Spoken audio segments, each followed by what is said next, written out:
Buenos días a todos. Me da mucho gusto tener tanta gente en Hablando de Matemáticas.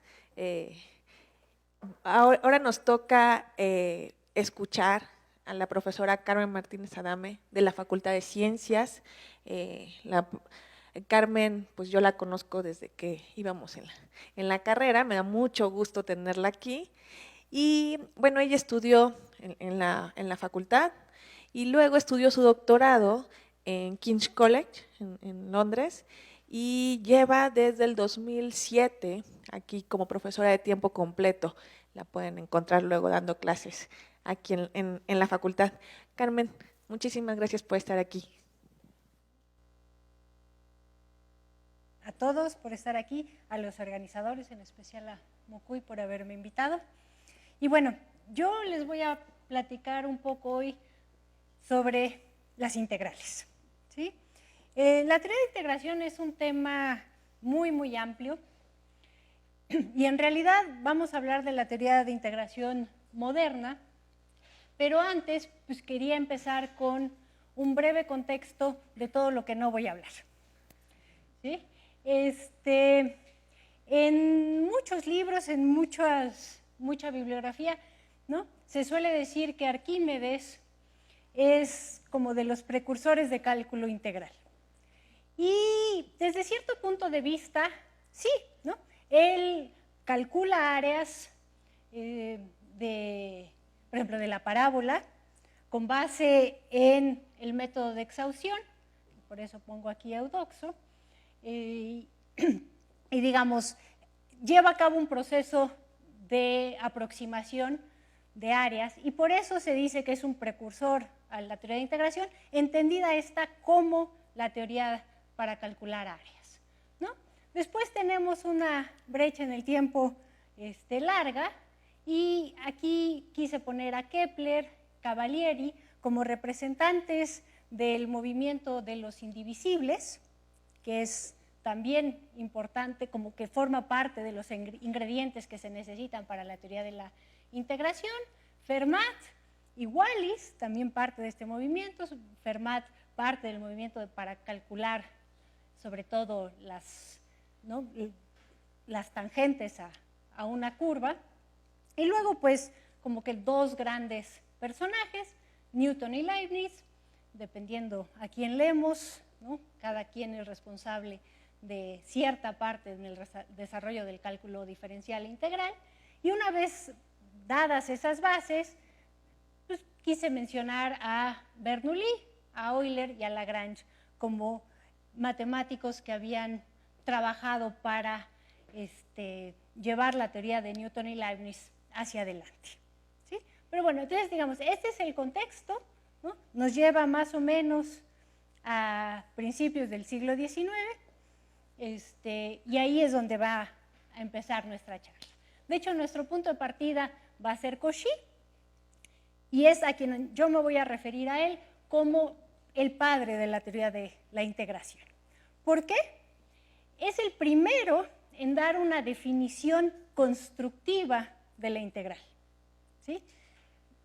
Antes, la teoría de la integración y la teoría, digamos, el calcular derivadas, eran procesos inversos, pero la integral se definía justamente, como a veces todavía nos referimos a ella, como la antiderivada, pero no había una definición independiente. Y eso es lo que Cauchy hace aquí.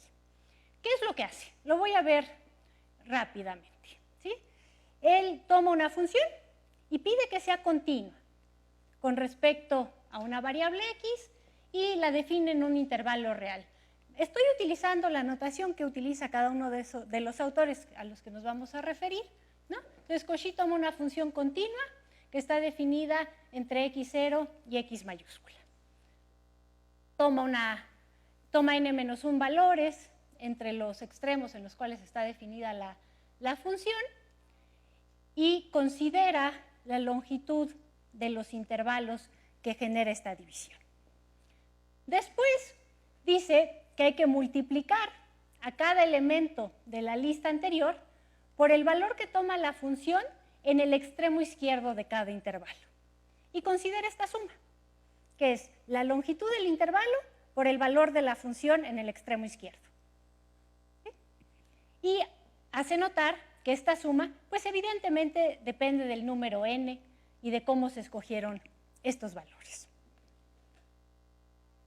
Demuestra Cauchy que cuando la longitud de los intervalos se hace infinitamente pequeña, y este es un concepto que él también ya definió, el modo en el que se dividió el intervalo en realidad ya no importa, y que ese va a tender a un límite fijo, que depende únicamente de la función y de los extremos del intervalo.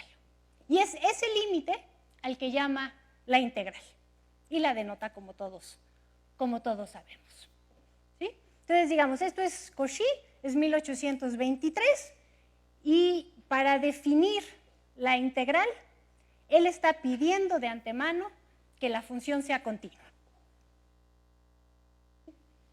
Ahora bien, como digo, esta es la primera vez que se define la integral como algo que no tiene, si lo ven, si lo vemos con cuidado, nada que ver con la derivada.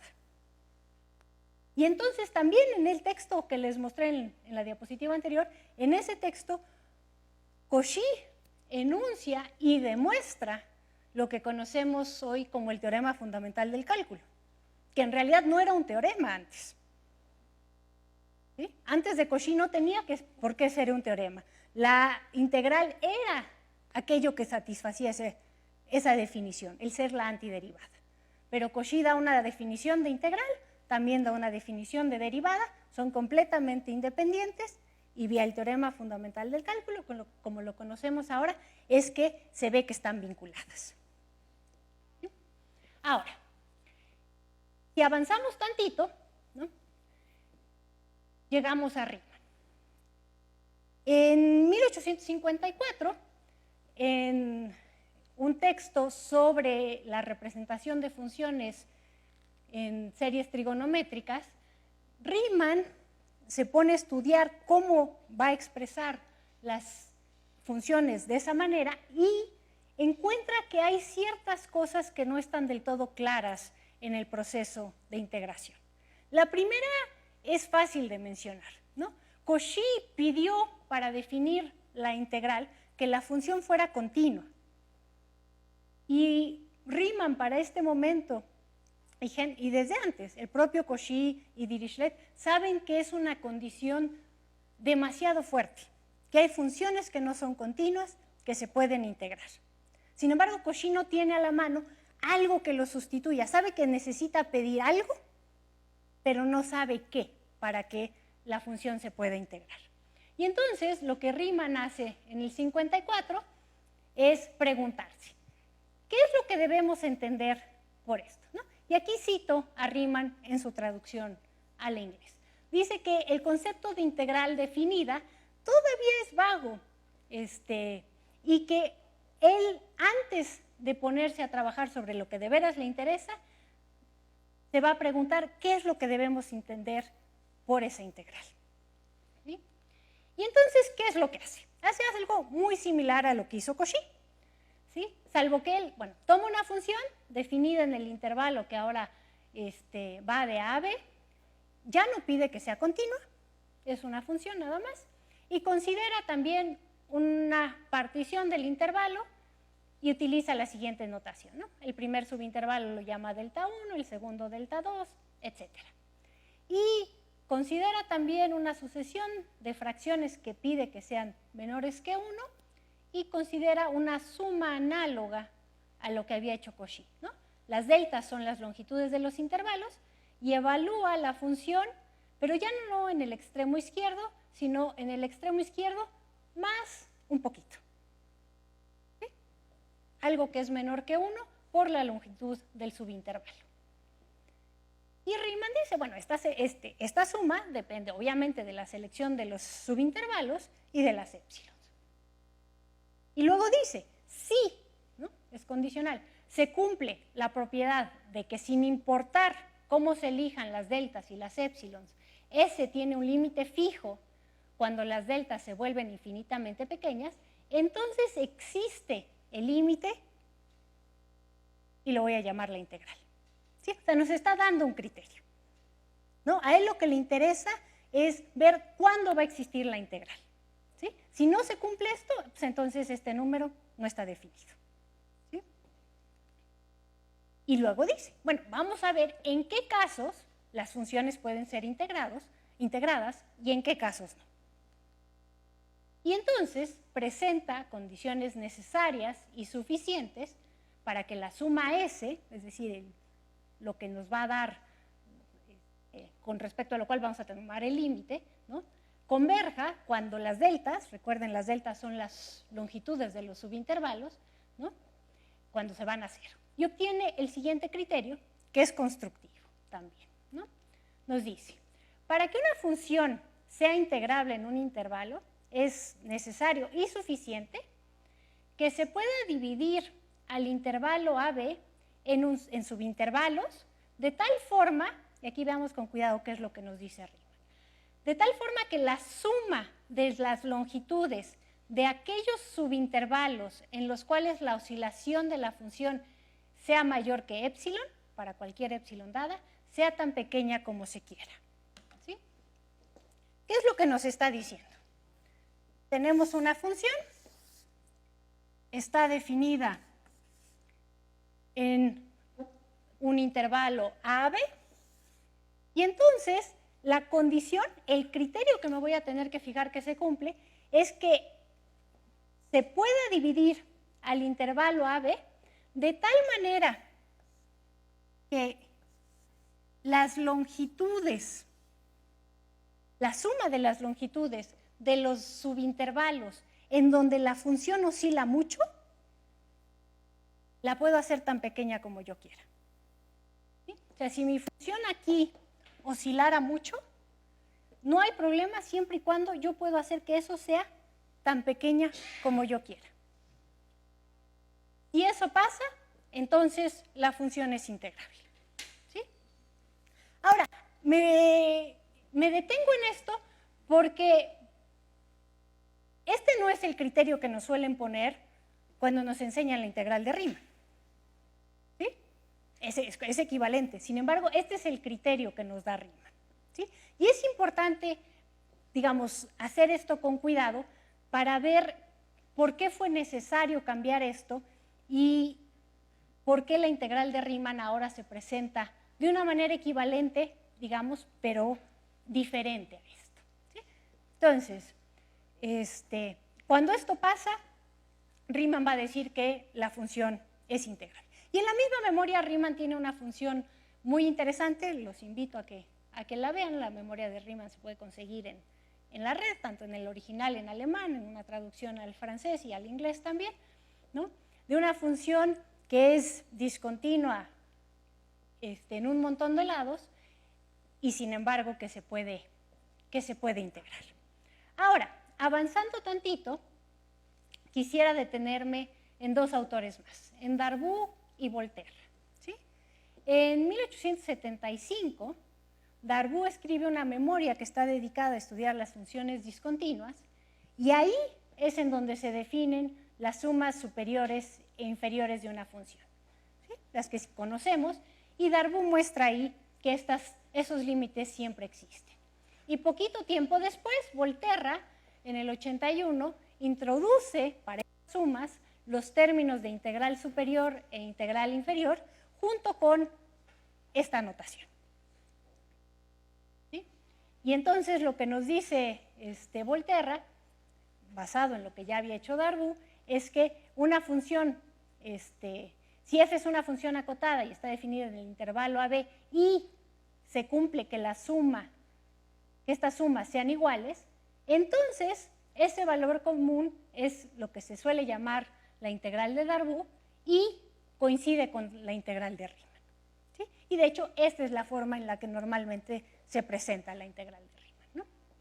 Pero bueno, si soy estricta o rigurosa a la hora de hacer el análisis, pues en efecto, yo podría hablar de la integral de Cauchy, la integral de Riemann y la integral de Darboux, ¿no? Hasta ahorita hemos visto tres. Siempre se me ha hecho un poco injusto para Cauchy en la historia que la integral lleve el nombre de Riemann y no el de Cauchy, pero bueno, eso es gusto personal, ¿no?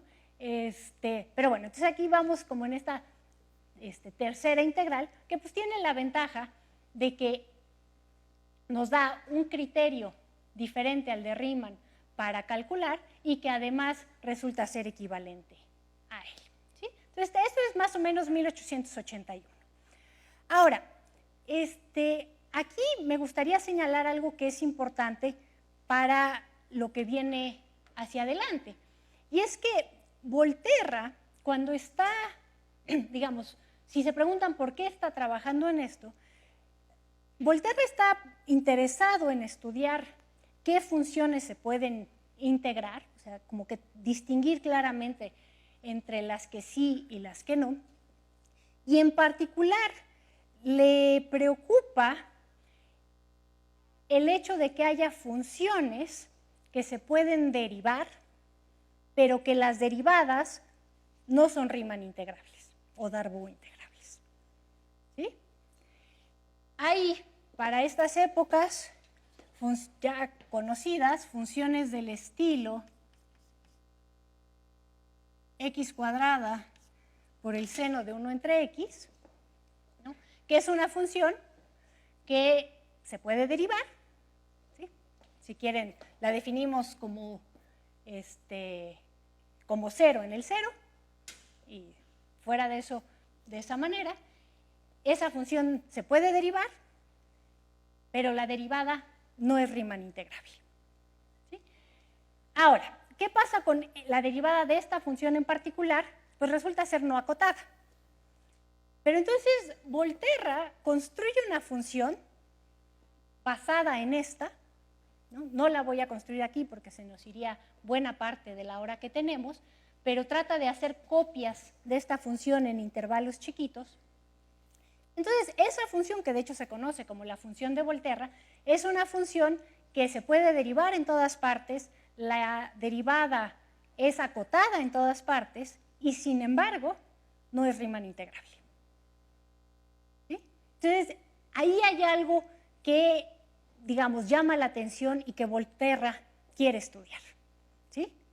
O sea, hay algo ahí que nos está diciendo que el proceso de integración y derivación, como ya se estudiaba en estas épocas, digamos, como Cauchy lo había planteado, pues sí están íntimamente vinculados, pero que no voy libremente de la derivada, me regreso a la integral, no puedo transitar libremente, que le necesito pedir cosas a la derivada. En particular, ¿no? Yo puedo tener derivadas acotadas que no son Riemann integrables. ¿Sí? Entonces, esto es algo que tanto Volterra como muchos matemáticos de la época Dini, y ahorita más adelante llegaremos a Lebesgue, están tratando de estudiar, entender y resolver de alguna manera. ¿Sí?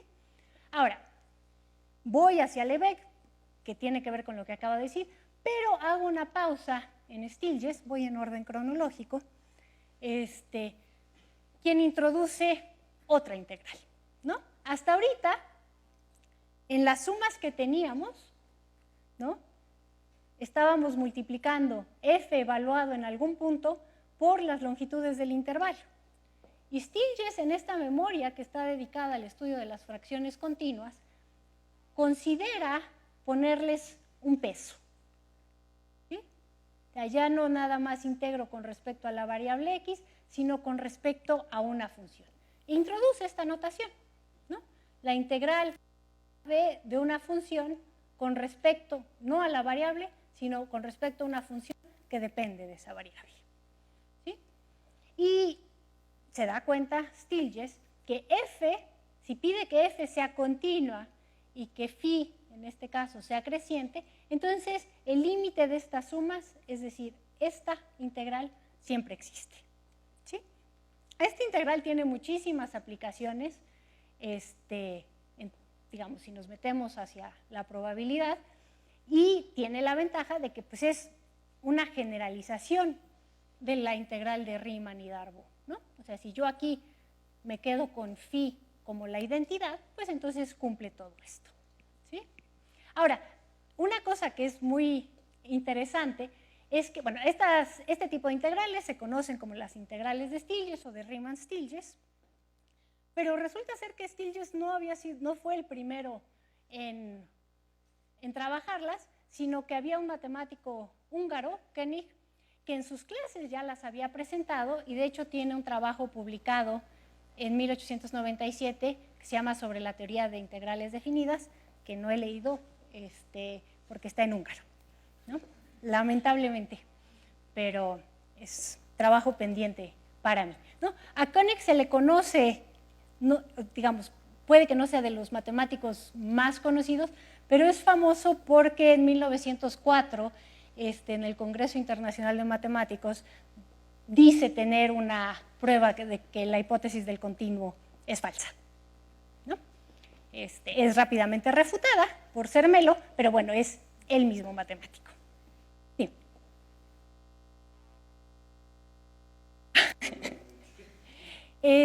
Sí, hacemos un paréntesis. La hipótesis del continuo es una hipótesis, una conjetura muy interesante sobre la cual hay muchísimo trabajo, que básicamente nos habla, lo voy a decir en, digamos, los términos más sencillos, sobre las cardinalidades, o sea, cuántos elementos pueden tener los subconjuntos de los números reales. Y lo que nos dice es que solo hay de dos. O si yo tomo un subconjunto, o bien es finito, y si es infinito, o tiene la misma cardinalidad de los números naturales, los que contamos, 1, 2, 3, 4, 5, 6, etc., o la cardinalidad de todo. Que no hay nada que se pueda meter allá adentro. ¿Sí? Es una cosa muy interesante en términos de matemáticas, porque, aunque no se sabe en este momento, en el siglo XX se demuestra que esa proposición, o sea, lo que les acabo de decir, no se puede demostrar. No se puede demostrar que sí y no se puede demostrar que no. ¿Sí? Entonces, digamos, como proposición matemática en sí es muy interesante y, pues, digamos, era algo que justo en esta época se estaba trabajando. Un matemático muy famoso, Hilbert, en 1900, lo plantea como uno de los grandes problemas de las matemáticas para resolver. ¿Sí? Pero bueno, regreso a... Espero que haya quedado claro, si no, si quieren después podemos platicar sobre eso, pero regreso a esto. ¿Sí? Entonces, Stieltjes plantea este tipo de integrales que son distintas. ¿Sí? Ahora, una cosa que tanto que he mencionado en el caso de Riemann, en el caso de Volterra, ahora en el caso de Stieltjes, es que todos hacen contribuciones a la teoría de la integración, pero en realidad todos están trabajando en algo. Riemann quería trabajar, o estaba trabajando y trabaja, sobre cómo representar a funciones como series trigonométricas. Volterra estaba preocupado por estas funciones que parecen no satisfacer el teorema fundamental del cálculo. Es decir, tengo una derivada que no puedo integrar. Stieltjes está trabajando con esto porque quiere estudiar fracciones continuas. ¿Sí? O sea, como que todo esto viene porque estoy haciendo algo más y me doy cuenta que necesito hacer que mi teoría de la integración tenga fundamentos más sólidos para poder entender bien qué está pasando. ¿Sí? Poquito tiempo después de esto, Lebesgue publica en 1902 su tesis doctoral que se llama Integral, Longitud y Área. Y el objetivo, según lo dice el propio Lebesgue en la tesis, es dar definiciones precisas de ciertos conceptos que aparecen en el análisis. En particular, la integral definida, la longitud de una curva y el área de una superficie, ¿no? La parte en la cual me voy a concentrar ahorita es en la integral definida. ¿Sí? Entonces, esto es 1902. Y lo primero que hace Lebesgue para llevar a cabo este objetivo es plantear algo que él llama el problema de la medida. ¿Sí? Y lo plantea como un problema. ¿Qué dice? ¿No? Esto es Lebesgue tal cual, está traducido, pero lo cito tal cual. Nos proponemos asignar a cada conjunto acotado un número positivo o cero que llamaremos su medida y que tiene que satisfacer tres condiciones. La primera es que existan conjuntos cuya medida no sea cero. ¿Sí? O sea, tiene que ser algo interesante para trabajar. La segunda es que dos conjuntos iguales tienen la misma medida, donde iguales significa congruentes, ¿no? Hay una traslación que me lleva uno en otro. Y la tercera es que la medida de la suma, dejo la palabra suma, ¿no? Nosotros diríamos unión hoy, porque hay algo que está de fondo en esto y tiene que ver con algo que no estaba de fondo en las otras definiciones de integral, que es la teoría de conjuntos. La teoría de conjuntos es una teoría que acaba de nacer, ¿sí? Y la nomenclatura, que hoy está bien establecida y es universal, aquí todavía no lo es. De hecho, hay páginas de la tesis de Lebesgue, la tesis doctoral, en donde Lebesgue nos dice qué va a ser la unión, qué significa que algo sea el complemento de algo. O sea, es una teoría muy nueva, ¿sí? En ninguna tesis hoy alguien se preocuparía por decir qué es la unión, ¿sí? Entonces, nada más, y durante bastante tiempo, sobre todo en francés, se refieren a esa operación entre conjuntos como la suma, ¿no? Entonces, la medida de la suma de un número finito o de una infinidad numerable de conjuntos ajenos entre sí, o sea, que no se intersectan, es la suma de las medidas de estos conjuntos, ¿sí? Entonces, él pide estas tres cosas. Y luego dice, no resolveremos este problema, sino para los conjuntos que llamaremos medibles. Y, digamos, desde cierto punto de vista, pues podemos concebir estas tres condiciones como los axiomas, ¿no?, que Lebesgue plantea para la teoría de la medida, ¿no? Una medida tiene que cumplir estas tres cosas, ¿sí? ¿Cómo lo hace? ¿Qué medida construye? Es un proceso muy interesante, el cual no voy a ver con detalle ahorita, porque no nos interesa hoy hablar sobre la integral, pero en el caso de Lebesgue no hay manera de hacerlo sin hablar de medida, ¿no? Pero entonces, lo que sí, digamos, con base en este problema, lo que Lebesgue hace es definir la medida exterior de un conjunto como ¿quién?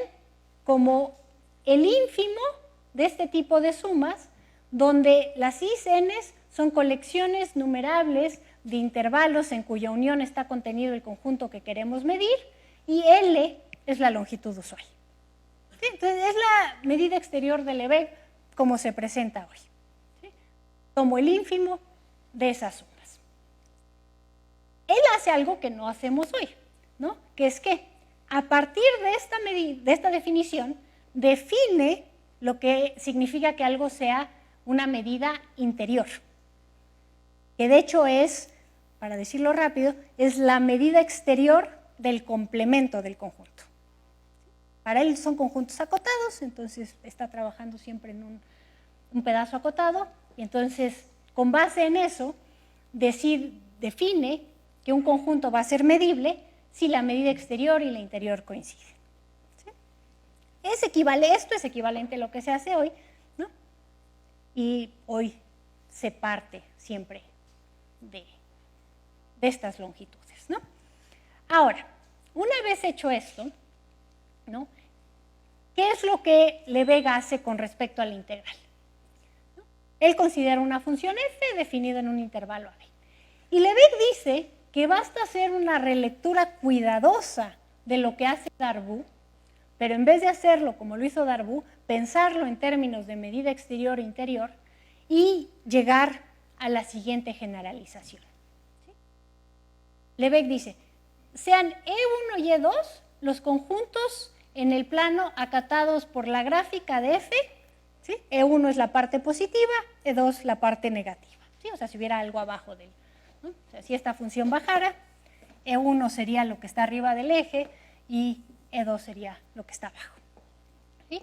Y dice, si el conjunto E es medible, entonces E1 y E2 también lo son, y la integral definida la voy a definir como esta diferencia. Ahora, también hace otra cosa. Este es como que el primer acercamiento que tiene hacia la integral, que es francamente distinto a lo que habían hecho Cauchy, Riemann, Darboux y Volterra, ¿no? Finalmente aquí no es visible el proceso de límite que estaba visible en las otras. Pero Lebesgue va más allá, ¿no? Bueno, antes de eso, perdona más un comentario, esta integral así definida incluye como caso especial a la de Darboux y por tanto a la de Riemann. O sea, la integral de Lebesgue es una generalización de estas dos, y eso era algo que era muy importante para Lebesgue. Lebesgue no quería una integral distinta, que se aplicara a cosas distintas, sino lo que él quería era tener una integral que tuviera como caso particular a la de Riemann, pero que incluyera otras cosas, ¿no? Que esas derivadas que yo no podía integrar antes, ahora ya fueran integrables. Ahora, también lo hace de manera analítica. Y lo que hace primero es decir, bueno, vamos a ver cómo funciona la integral de Riemann cuando tengo el caso más sencillo, una función continua y creciente. ¿Sí? Y entonces, tomamos una función f, continua y creciente. Esto en realidad no va a importar, es simple y sencillamente para que el procedimiento quede claro y después Lebesgue lo generaliza. ¿Sí? O sea, como que aquí Lebesgue está siendo amable con sus lectores y nos pone un ejemplo para después generalizarlo. ¿Sí? Lo que cambia es la nomenclatura, la función ahora está definida, ¿no? X varía entre alfa y beta, y los valores de la función están entre A y B. ¿Sí? Aquí está alfa, aquí está beta, y f de x está oscilando entre A y B. ¿Sí? Y entonces Lebesgue nos dice, consideremos una partición del intervalo alfa-beta y se fija en a dónde va a dar cada uno de estos elementos bajo la función f. O sea, f de alfa es a, f de x1 es a1, f de x2 es a2, etc. ¿No? Se fija quiénes son las imágenes de esos. Y luego dice, la integral definida en el sentido ordinario del término, o sea, la integral de Riemann, está diciendo Lebesgue, es el límite común que tienen estas sumas. Cuando el máximo de las longitudes de los subintervalos tiende a cero. ¿Sí? O sea, es la misma definición que había dado Darboux. Entonces, esa es la integral. Y luego dice, pero si x sí está dado, pero x sí está dado, si a y está dado, y la longitud del intervalo está dada, si la longitud de las imágenes está, y esta longitud tiende a cero, si esta longitud tiende a cero. ¿Sí? Y entonces, veamos con cuidado qué es lo que nos dice. ¿No? Dice, para definir la integral de una función continua y creciente, f de x, se puede dar las asis, ¿no? Es decir, la división del intervalo de variación de la f. Normalmente, piensen cómo definimos la integral. Tomamos la partición aquí abajo, ¿sí? Y lo que Lebesgue nos está diciendo es que podemos tomar la partición aquí arriba. ¿Sí? La división del intervalo de variación de f de x, ¿no? En lugar de darse las x's. Es decir, dividir el intervalo de variación de x, ¿no? En vez de dividir el intervalo de variación de x, dividir el intervalo de variación de f de x. ¿Sí? Esa es la clave de lo que hace Lebesgue, ¿no? Cauchy, y luego Riemann basado en eso, y luego Darboux, y luego Dini, y luego Volterra, y luego Stiglitz, no cambian. Están dividiendo el intervalo en donde varía la variable. Y de lo que Lebesgue se da cuenta, y ahí está gran parte de su genialidad, es que puede fijarse en lo que pasa en el intervalo de variación. ¿Sí? Ahora, esto que está diciendo, digamos que es intercambiable, es porque la función es continua y creciente. Pero dice, bueno, y si no lo es, voy a hacer esto mismo. ¿Sí? Y entonces, ¿qué es lo que hace? ¿No?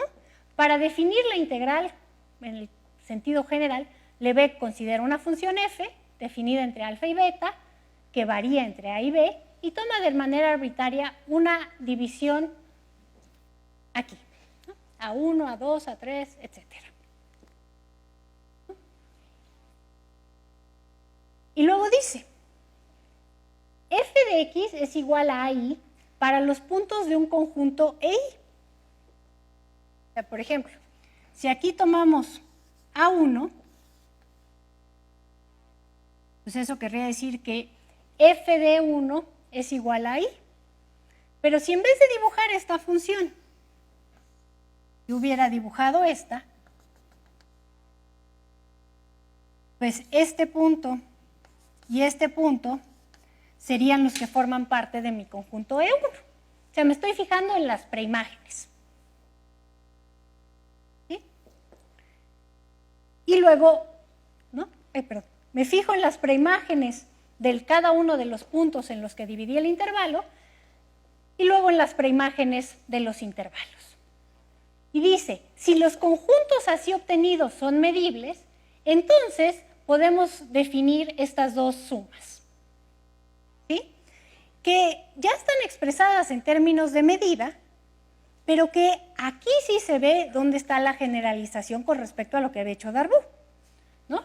Tomo el punto f de x por, pues ya no es la longitud del intervalo, ya es la medida de los puntos que bajo la función van a dar a, ¿no?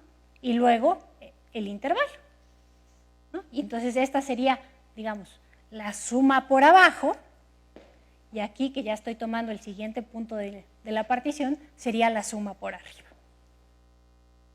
Y entonces, una vez que Lebesgue hace esto, ¿qué es lo que hace?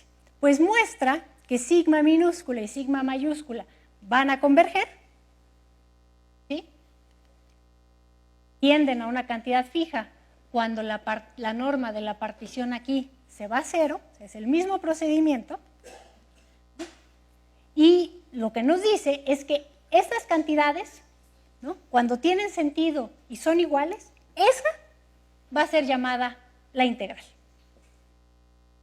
Entonces, la integral de Lebesgue, en efecto, digamos, en la práctica, está definida de una manera distinta a la integral de Darboux, de Riemann, etc.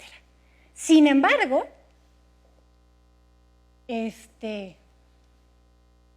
perdón, no sé dónde quedó mi comentario.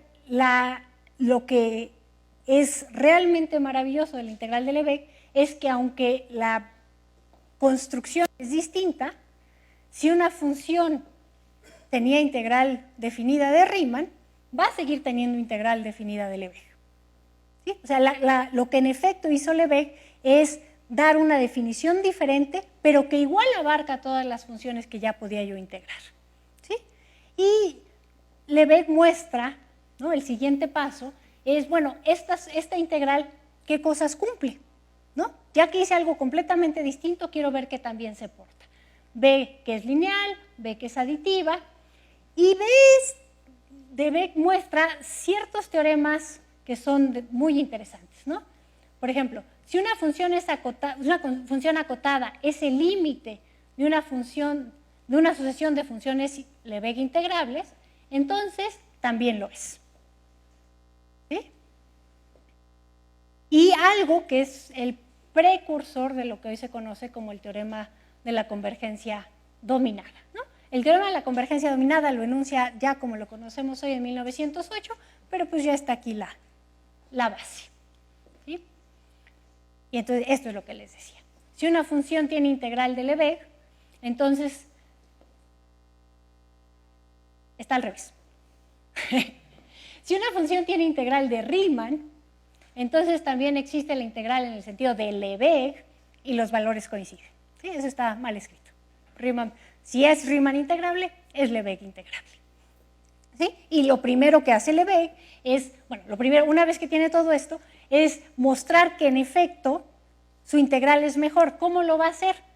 Exhibiendo una función que él puede integrar con esta integral, pero que no se podía integrar con la integral de Riemann. Y hay 20.000 ejemplos. La más famosa y la que él pone es la función conocida como la función de Dirichlet o la característica de los racionales. ¿Sí? Esa función es algo que se sabía, no se podía integrar en el sentido de Riemann, pero ahora ya se puede integrar. ¿Sí? Ahora, esto sigue siendo todo parte de su tesis, es 1902, ¿no? Otro resultado importante es que, digamos, f es Lebesgue integrable si solo si su valor absoluto lo es. Esto es falso para la integral de Riemann, solo se tiene una implicación. Entonces, se ve que en efecto tenemos una integral que es pues más poderosa, más fuerte. ¿Sí? Y ahora, ¿qué pasa con lo que había yo dicho de las derivadas que no se pueden integrar? ¿Sí? Lebesgue llama integral indefinida de una función, ¿no? F de x, que tiene integral, pide que tenga integral definida, ¿no? ¿A quién? A una función f mayúscula definida en el mismo intervalo, tal que para cualesquiera a y b en el intervalo donde está definida la función, se cumple esta igualdad. ¿Sí? Si f cumple esto, entonces le llama la integral indefinida, y con base en esta definición, Lebesgue prueba lo que podemos llamar un teorema fundamental, ¿no? Si f', si la derivada existe y es acotada en AB, entonces f' es integrable. ¿Sí? O sea, el caso que había exhibido Volterra de tener una derivada acotada que no se pudiera integrar, con la integral de Lebesgue ya no pasa. ¿Sí? Cualquier derivada acotada la voy a poder integrar. Ahora, si medio han estado siguiendo cómo va evolucionando este proceso, pues es claro que va a haber matemáticos a los que esta condición no les guste, ¿no? O sea, ya mejoré. Antes necesitaba, ni siquiera pedir que una derivada fuera acotada era garantía de que la pudiera yo integrar. Ahora ya, pero se abre la pregunta de, ¿se podrá modificar esto de alguna manera para que yo pueda quitar de aquí la palabra acotada? Es decir, para que cualquier derivada sea integrable. ¿Sí? Entonces, ahorita voy hacia allá. Pero bueno, antes de eso, esto, como les decía, sigue siendo 1902. Y en 1904, Lebesgue publica un libro sobre la teoría de integración que está basado en el curso que dio el año anterior. Y plantea la integral de una manera radicalmente distinta a lo que les acabo de enseñar y a lo que habían hecho todos antes. Y es la siguiente. En vez, si retoman o recuerdan el problema de la medida, pues Lebesgue ahora hace algo equivalente pero para la integral, ¿no? Plantea algo que llama el problema de integración y dice, nos proponemos asignar a cada función acotada, definida en un intervalo AB, un número finito, que llamaremos su integral y que debe cumplir las siguientes 6 condiciones. ¿Sí?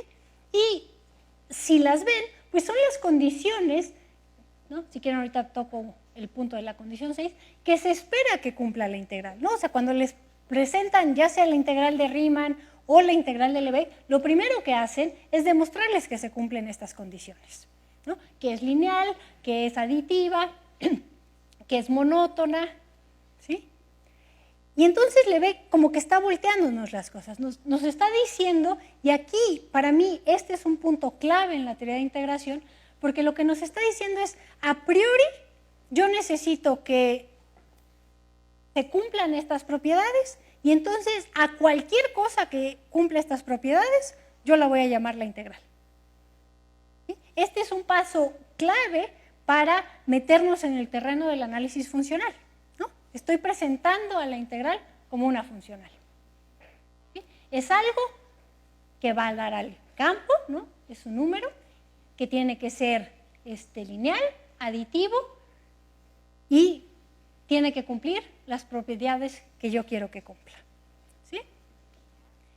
Pone como condición Lebesgue lo que reconoceríamos hoy como el teorema de la convergencia monótona. Y Lebesgue mismo se pregunta si esta condición es independiente de las 5 anteriores. ¿No? Si yo tengo que la integral satisface de 1 a 5, ¿se tiene que 6 se tiene inmediatamente o no?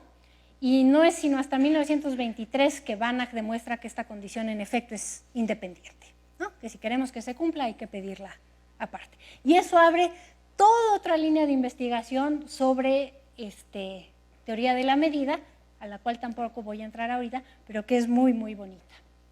Pero bueno, entonces, este es un punto clave para la teoría de integración, porque nos está invitando a que la integral ya no sea necesariamente lo que había dicho Darboux, o lo que había dicho Riemann, o lo que había dicho el propio Lebesgue, ¿no?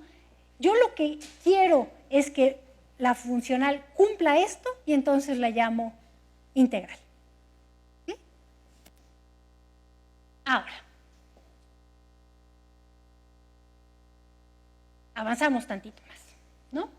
Un matemático, Denjoy, en 1912, crea lo que él llama un nuevo proceso de integración y al cual llama totalización, ¿sí? Su motivación es justamente deshacerse de esa condición extra que estaba en el teorema fundamental de Lebesgue. Es decir, el hecho de que para poder integrar una derivada, así en general, yo tenga que pedir que es acotada, ¿sí? Lo que Denjoy hace es lo siguiente, ¿no? Parte de que tanto la integral de Riemann como la integral de Lebesgue de una función f, ¿no? Cuando la tomo entre un número fijo a y un número x, la integral es una función continua de x y que admite una derivada casi en todas partes, ¿no? Este es un término que no he usado hasta ahorita, pero quiere decir fuera de un conjunto de medida cero, ¿no? Entendido ahorita en términos de la medida de Lebesgue, ¿no? Pero que es posible tener funciones derivadas que no son integrables en el sentido de Riemann ni sumables en el sentido de Lebesgue, ¿no? Y entonces el objetivo de Denjoy es mostrar, él lo llama un método de cálculo, que se puede aplicar con éxito a toda función derivada f y que dé como resultado una función continua que tiene a f como derivada. O sea que el teorema fundamental del cálculo, digamos, se puede enunciar de la manera más general, ¿sí? Ahora, el proceso que lleva a cabo Denjoy lo logra, ¿no? La integral de Denjoy, en efecto, nos proporciona un teorema fundamental del cálculo en el cual no tengo que pedir nada. O sea, puedo decir que si tengo una función f', entonces la puedo integrar sin más. Sin embargo, es complicado, no vamos a ver los detalles aquí como lo hicimos para las otras integrales, ¿no? Lo que sí hace Denjoy es lo siguiente. Hay una cosa con la que él no está dispuesto a ceder, ¿no? Y es que su integral o su proceso de totalización debe ser una generalización del de Lebesgue, ¿no? El punto de partida de Denjoy es que si algo ya tenía integral de Lebesgue, entonces tiene que coincidir. Y más bien va a generalizar eso a las derivadas que no podía yo integrar. Pero si algo ya funcionaba, lo dejo tal cual. O sea, como en el mismo sentido que Lebesgue, que la integral de Riemann es como parte, o más bien la integral de Lebesgue es una generalización de la de Riemann, pues la integral de Denjoy es una generalización de la de Lebesgue y por ende de la de Riemann, ¿sí? Ahora, hay ciertas cosas que sí se pierden en este camino, ¿no? La integral de Denjoy no cumple lo que ya cumplía la integral de Lebesgue, es decir, que una función sea integrable si solo si su valor absoluto lo es. Y esa es una condición que en una primera instancia podría parecer un poco ingenua, pero ahorita quiero comentar algo sobre esto, porque la integral de Denjoy, ¿no? Digamos, si se las presento así, como una integral que generaliza a Lebesgue y que además satisface este teorema, es decir, si f es una función derivable en AB, entonces f' es totalizable, es decir, integrable en AB, y se satisface que la integral de la derivada es esta diferencia. Pues entonces nos podríamos preguntar, bueno, ¿y por qué no estudiamos esta integral en vez de la de Lebesgue? Parece cumplir absolutamente todo lo que queremos. Tiene a la de Lebesgue como caso particular y además tiene un teorema fundamental del cálculo impecable, ¿sí? Hay un detalle, ¿no? Y si han estudiado, han llevado algún curso de análisis en el cual se vea la integral de Lebesgue, pero además se vean espacios de funciones que tienen integral de Lebesgue, o sea, espacios de funciones Lebesgue integrables, que se suelen, digamos, se les suele denotar como espacios LP. Esos espacios son espacios muy ricos para trabajar, son espacios de Banach. Es decir, son espacios en donde puedo definir una distancia, puedo ir más allá, puedo definir una norma y son completos. O sea, cuando yo tomo un límite, no me salgo del espacio. Sin embargo, si yo considero los espacios de las funciones de Enjoy integrables o totalizables, la norma que yo puedo definir ahí es una norma que no es completa. Y entonces, en términos del análisis funcional, pues sí estoy pagando, de alguna forma, el tener un teorema fundamental del cálculo así de fuerte. ¿Sí? El espacio de funciones totalizables es un espacio menos agradable para trabajar, ¿no? Los espacios LP son muy nobles, son ejemplos muy bonitos de espacios de Banach, y sin embargo, estas funciones no me producen un espacio de Banach. ¿Sí? Entonces, digamos, esa es una razón por la cual esta integral no es la que es, ¿no?, vista y utilizada por todo el mundo. Ahora, nada más para, digamos, ver un poquito hacia adelante, ya me acerco al final de la charla, ¿no? Esta visión que desde Lebesgue se plantea con la teoría de integración, es decir, ver a la integral como una funcional, ¿no?, es una visión que tanto Riesz como Daniel y otros siguen, ¿no? Denjoy no le interesa ver a la integral como esto, Denjoy está preocupado por el teorema fundamental del cálculo. Sin embargo, Riesz y Daniel avanzan en este camino de ver a la teoría de integración como parte del análisis funcional, ¿no? Y entonces, uno de los resultados más importantes en ese sentido lo da Riesz, ¿no?, que nos muestra que toda funcional lineal continua definida en el espacio de las funciones continuas, ¿no?, se puede ver como una integral de este estilo, ¿no? Esto es utilizando la misma notación que en la integral de Stieltjes, ¿no? Entonces, ahí puedo identificar, ¿no?, las integrales de Stieltjes con las funcionales lineales continuas definidas en este espacio, ¿sí?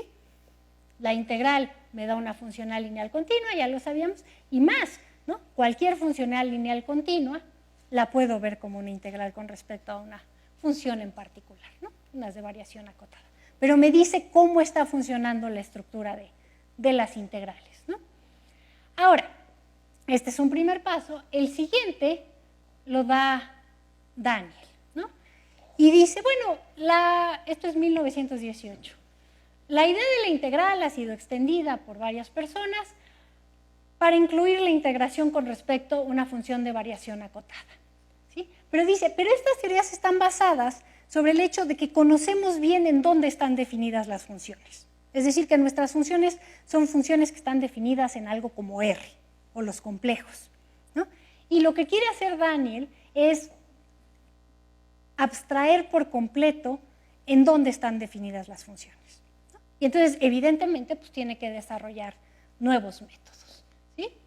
Lo que él hace es como que separa la idea de medida de la integral de Lebesgue, ¿sí? Porque finalmente la teoría de la medida está funcionando sobre los conjuntos, y los conjuntos son conjuntos de puntos. Y esos puntos sabemos bien cómo se comportan en ciertos casos, ¿no? Entonces, él quiere hacer abstracción completa de eso. Y lo que él dice es, bueno, pensemos que tenemos unos elementos P, que pueden ser lo que sea, y una clase de funciones que van a dar a R, pero no sé qué tipo de funciones son, lo único que sé es que están definidas sobre esos elementos, ¿sí? Y entonces postula, de la misma manera que Lebesgue lo hizo, ¿no?, que existe una funcional y de antemano pide que sea lineal, no negativa, y que tenga la propiedad de la convergencia monótona. Y dice que a cada función en el conjunto F le va a corresponder un número o bien S o bien I, ¿no?, donde S es algo así como una integral generalizada de Stieltjes y llama ahí una integral positiva que posee las propiedades que tenía la integral de Lebesgue, ¿sí? Pero ya haciendo caso, digamos, abstracción completa de en dónde están definidas las funciones, ¿sí?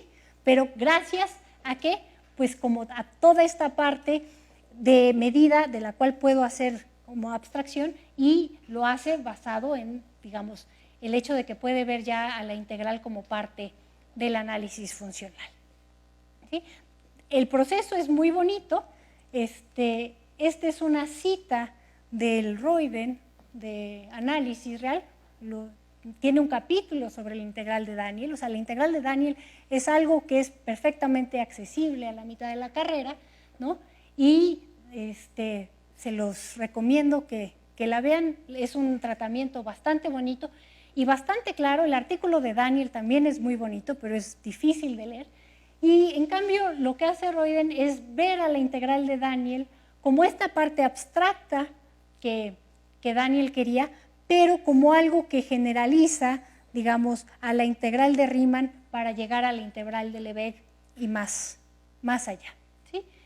Y entonces, pues bueno, apenas vamos en 1918 y ya la integral es algo bastante distinto de lo que Cauchy había pensado 100 años antes, ¿no? Ya no es necesario que las funciones sean continuas, ya no es necesario que esté pensando en funciones reales y, como siempre, lo que ha ido distinguiendo a cada una de las integrales es el interés particular que tenía cada quien a la hora de meterse en la teoría, ¿no? Y ya con esto termino, pero pues la teoría de la integración ni de chiste termina aquí. Hay bastantes otras integrales de las cuales ya no hablé. Gracias.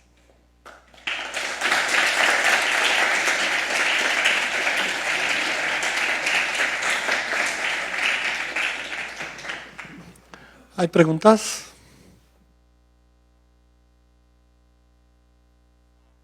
Yo sí tengo una pregunta.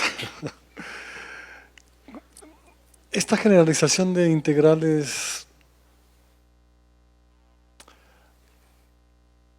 un poco histórico el asunto, ¿no? La charla. Y entonces quisiera saber un poquito esa necesidad de... ¿Cuál es la necesidad de estar, o por qué dentro de la teoría es necesario estar generalizando esta teoría de integral? O sea, ¿tiene alguna consecuencia teórica para la teoría? Pues sí, ¿no? O sea, cada paso es importante, creo que hay pasos más importantes que otros, o sea, en términos de ya como haciendo abstracción y viendo desde ahora cómo es la teoría, pero sí, ¿no? O sea, si pensamos, ¿no? En nuestro punto de partida, en Cauchy, la integral, como él la plantea, está limitada a funciones continuas, ¿no? Y lo primero que le dicen es, eso es demasiado, eso no funciona. No funciona por dos cosas. Es una condición muy estricta y además sabemos que no es necesaria, ¿no? Y Cauchy lo sabe, Cauchy, pero no sabe qué condición poner ahí, ¿no? Por eso Riemann da un criterio que nos dice exactamente cuándo las funciones, o sea, algo que es necesario y suficiente, cuándo algo va a ser integrable. Y durante 20 años la gente estaba satisfecha con eso hasta que resulta ser que hay una derivada que no puedo integrar, ¿no? Construida a propósito para eso, por cierto, ¿no? O sea, estoy viendo cuáles son como que las fronteras de mi teoría. Y la teoría de Lebesgue tiene como muchas ramificaciones, bueno, muchas importancia en muchos sentidos, para la teoría misma y para todo lo que se hace con la teoría de Lebesgue en términos de medida y demás, ¿no? O sea, por ejemplo, la integral de Daniel es como un paso, un precursor a la integral estocástica, ¿sí? Y entonces, ¿no? Si tú lees lo que dice Ito, dice es que yo me inspiré en Wiener y Daniel son lo mismo. Y entonces, digamos, si uno ve la teoría de integración estocástica, sientes que ya es algo completamente distinto, ¿no? Entonces, como que siento que es teoría que va avanzando paso a pasito y que al final cuando lo ves, pues es algo que ya es difícil ahora hablar de una teoría de la integración como si fuera una única cosa, ¿no? O sea, hay muchas cosas ahí metidas. Espérame, Hugo. En streaming, si no, no oyen. Yo tengo una anécdota que es muy bonita y que a lo mejor no tiene mucho que ver con la integral, esta integral de Lebesgue. Resulta que un matemático polaco, que creo que es Sassenhaus, a principios del siglo XX, muy famoso, entonces él tenía muchos problemas y le gustaba caminar en el parque, y entonces estaba caminando en el parque y vio que dos estudiantes platicaban acerca de la integral de Lebesgue.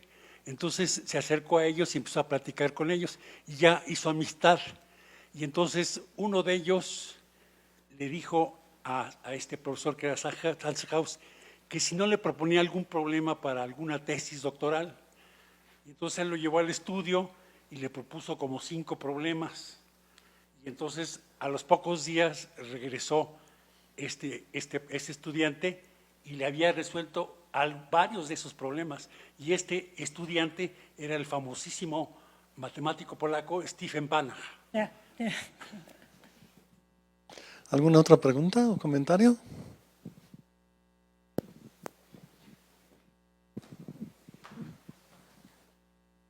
Ok, bueno, para complementar, me gustó mucho la plática porque actualmente estoy estudiando la integral de Kurzweil, que es equivalente a Hainstock, de Enjoa, y complementando lo que preguntaban hace un momento, decir que estamos estudiando esta integral porque hemos visto que tiene bonitas propiedades tanto para teoremas de convergencia, también muy bonita relación con las funciones de variación acotada, y también para transformadas integrales como la de Fourier y de Laplace.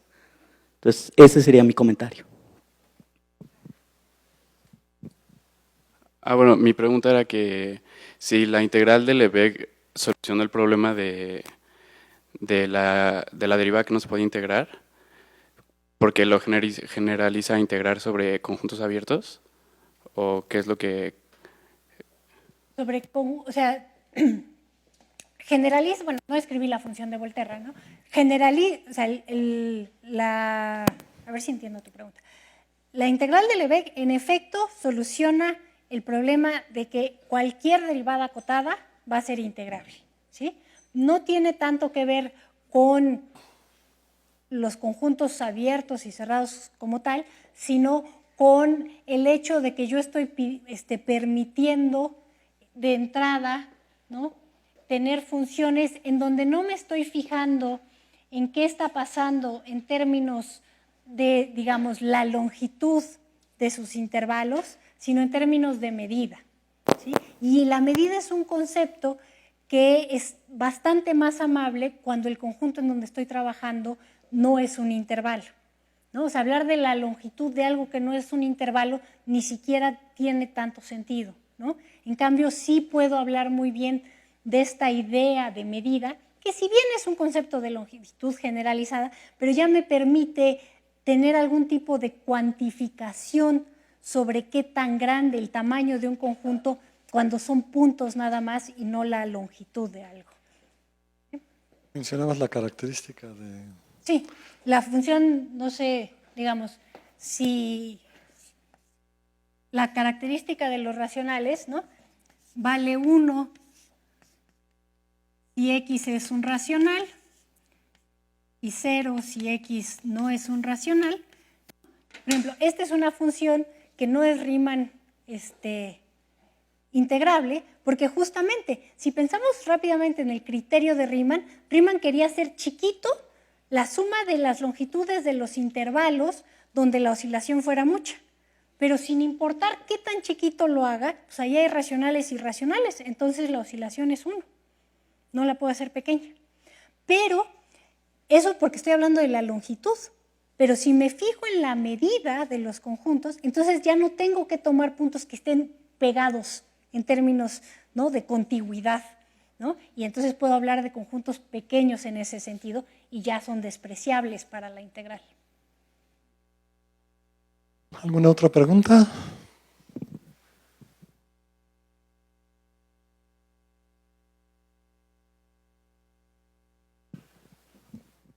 La última integral que presentaste que generaliza a Lebesgue, que satisface el teorema fundamental más general, De Denjoy, ajá. ¿Su definición se ha extrapolado o se podría extrapolar así como hizo Daniel con la de Lebesgue a espacios más abstractos o solo es NRO? No, se lleva a los espacios, digamos, espacios vectoriales muy fácilmente.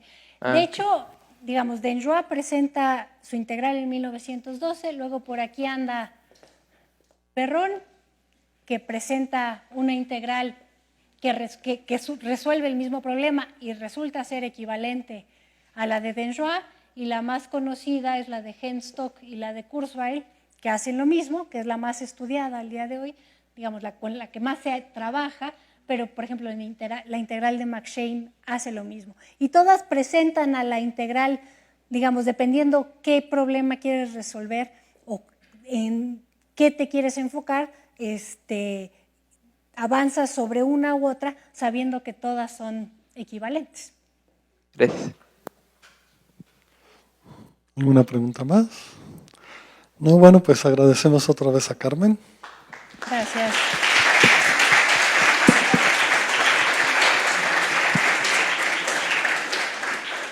Los esperamos el próximo jueves a las 11. Habla Carlos Cabrera.